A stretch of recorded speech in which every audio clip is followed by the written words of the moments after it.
Hi everyone, this is Jim. Welcome to this Blitz chess postmortem, a postmortem of my Blitz game number 388. My opponent kicked off with e4, and I had my chance here to play the Alekhine's defense, which I've been meaning to play for a while. So he plays e5, which is the main move, kicking my knight, and that's the best move. I have seen a few times knight c3. It's just a popular way of kind of avoiding going into the main lines of the Alekhine's defense. But the main lines are good for white, so no reason to play that way, really. So e5, kicking the knight goes to d5. And then now knight f3 is a bit of an unusual move.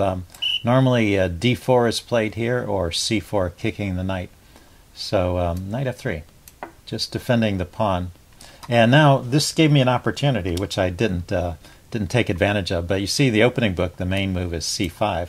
And this makes a lot of sense. Since he didn't play d4, I can play c5 and just prevent or make more difficult that move. The whole idea is to provoke white into advancing his pawns and then try and undermine them. And so that's a great way to set up this undermining, starting off with c5, which is normally prevented because normally white plays d4 right away. So I play the second choice, d6, and he plays d4, and then we've just transposed back into a main line of the Alekhine. So I've got this pressure on the pawn. It looks like the best way to proceed from here is to increase the pressure with the move bishop to g4. I took right away. I think that's not a bad move. It's sort of still in the style of the opening.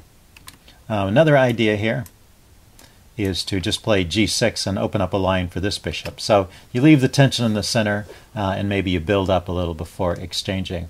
When I took, he could have taken back with the knight, and that would have been probably a pretty good position for white. He took back with the pawn, and so now I still have these same ideas about undermining his advanced pawn.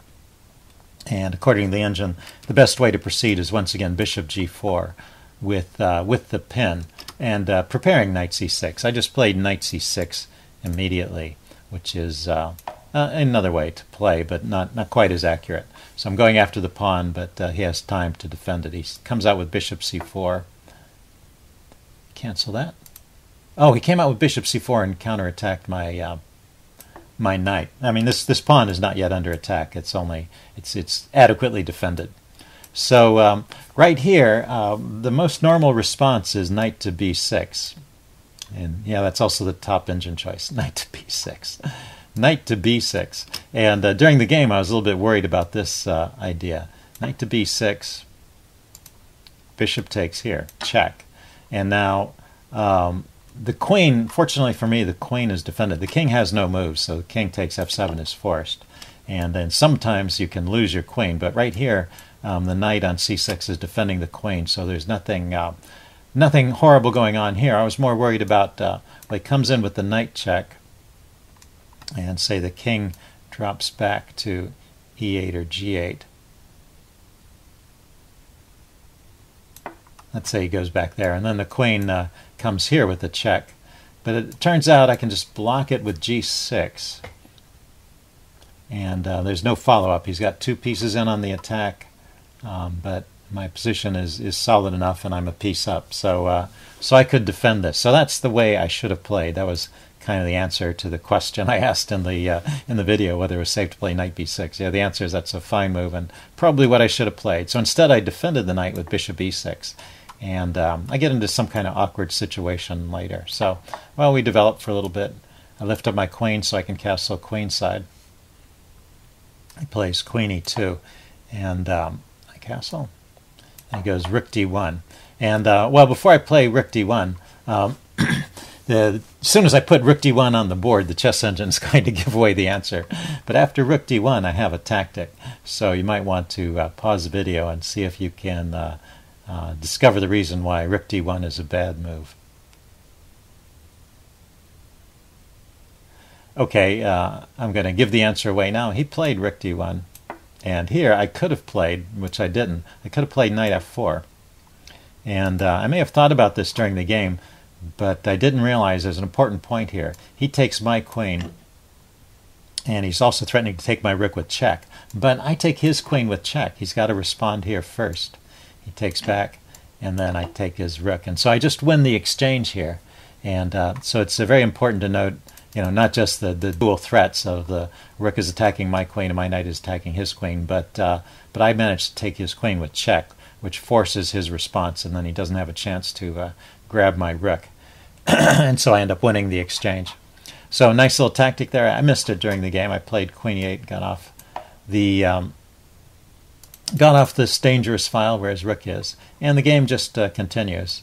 My opponent isn't playing the most accurate moves all the time either, so just managed to get my pieces out. He dropped back to h4. I don't know what that was about. Yeah, in fact, the engine thinks so. It's kind of a weak move. Once again, I have knight f4 as a tactic here. But I think this just leads to a bunch of exchanges in an equal position. Although, from here, an equal position would probably be an accomplishment. Anyway, I keep developing bishop g7. He goes back to g3. That was his idea, I guess. He wanted to reroute his bishop here to support the pawn on e5. And now, we've reached a pretty stable position. I've managed to increase the pressure on e5, but he's adequately defended it, and it looks like nothing's going on anymore there. So I just moved my king to safety, not a bad choice. And he has freed his knight up to move because he's got it overprotected. He's got 3 guys defending, and I only have 2 attacking. So his knight is free to move. And I should, in this position, play h5 to threaten h4 and chasing this bishop away. That would be an interesting move here. Played a6 instead. A little bit worried about this pin, I guess. So he took here. I didn't see anything I could do about him doubling my pawns here. And then he comes out with knight c3. So he's getting his last piece into the game. I took on c3. I thought, well, if I've got some damaged pawns, I should probably damage his pawns, although maybe this wasn't a good choice. Let's back up. I mean, playing knight c3 does open this b file towards my king. So I could go with knight b6 again.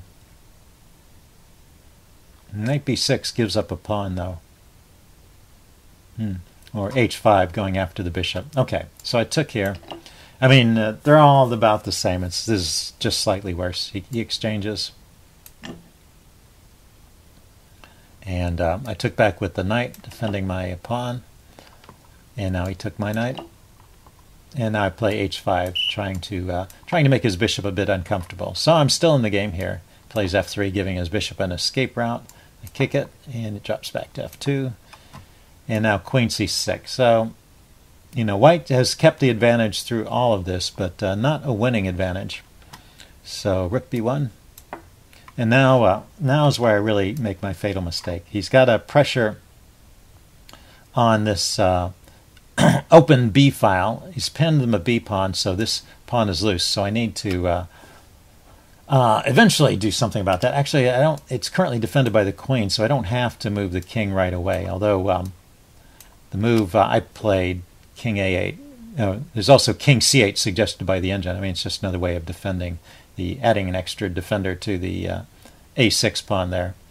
So the idea isn't so bad, but I overlooked a very strong move that white has here. He just lines up this battery with queen e3. And this forces the win of a pawn. I have to block with b6. That's the only move you can see there. And so he can grab the a pawn. And now, rook h5, I try to get my rook active, maybe go after this pawn, and chase his queen off of this dangerous diagonal. He plays f4, though, and shuts down my ideas. And now this, I'm losing all along, but I hasten the end with this move, queen a4. Queen a4 is it's a logical kind of move. Trying to chase away this bishop and defending along the h-file with the queen. What does the engine suggest? The engine suggests h3 to try and disrupt some things over on the king side and keeping things as they are. Yeah. When I play queen to a4 here, it opens the position up for a tactic. So if you want to pause the video and see if you can find white's tactic after queen a4, and it really is a sound tactic. Okay, I play queen a4, and he can just sacrifice his rook here, which he spotted. So well played by my opponent. Rook takes, bang, and really I should probably take that. There's nothing better. He's given up a whole rook for 2 pawns, but now my king is just completely exposed and my pieces are all away away from home. So that was why this queen a4 move was so bad. If the queen were still sitting here on b6, it would be defending and this tactic wouldn't be possible. So the pieces have left home and I'm in big trouble here. So it doesn't really matter what I play at this point. Oh, the other nice thing about this tactic is, I played queen a4 with the threat on the bishop. But when he plays rook takes b6, in addition to sacrificing the rook, it also defends the bishop. And I take back, and he takes back with the queen, still defending the bishop. So I never had a chance to grab that piece that I was threatening. Okay, so I bring my queen back to try and defend. That was the most stubborn defense, but it's all pretty hopeless here. He plays bishop to b5, hitting my queen. I came over here to b7, but this loses to a mate in 2. He can grab the knight with check. My king has no moves. I have to interpose the queen, and then he delivers a checkmate with the other bishop. So my queen is pinned. I can't interpose, and the bishops are covering the escape squares as well as delivering the check. So very nice coordination of the pieces, a nice little checkmating pattern for you. So hope you guys enjoyed this video. Leave any comments you have in the section below, and I will see you again soon. Bye.